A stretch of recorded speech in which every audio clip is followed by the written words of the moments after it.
బంటి ముద్దుగొలిపే గుండ్రని ముఖం, పెద్ద పెద్ద కళ్లతో ఎప్పుడూ ఆకలిగా ఉండే అబ్బాయి. చిక్కు తెలివైన చిన్నమ్మాయి, తలకట్టులో జడ, చిన్న బిందెతో, నవ్వుతో ముచ్చటగా. మాటల మామిడి, బంగారు రంగు మామిడి కళ్లతో సరళరన నవ్వుతూ. ఒక మంచి సాయంత్రం బంటి, చిక్కు ఇద్దరూ తమ బొమ్మ తోటకి వెళ్లారు. బంటి హడావిడిగా నాకు పెద్దదైన రసగించిన మామిడి కావాలి అని అరవడమే. ముక్క తినడం, ఒక్కసారిగా కన్నులు పెద్దవ్వడం. వావ్! ఎంత తియ్యగా ఉందో! బంటి తొంగి చూసి తాను కూడా ముక్క తీసుకుని మింగేశాడు. అరే! నిజంగా బాగుంది.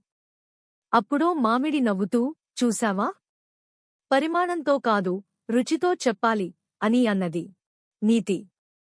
బయట కనిపించే రూపాన్ని చూసి నిర్ణయించొద్దు. చిన్నవైనా, సాధారణమైనవైనా అద్భుతమైన ఆనందాన్ని ఇవ్వగలవు. హాయ్ అండి, ఈ వీడియో కనుక మీకు నచ్చితే లైక్ చేయండి, షేర్ చేయండి, కామెంట్ చేయండి. Thank you for watching. Subscribe to my channel. Thank you all.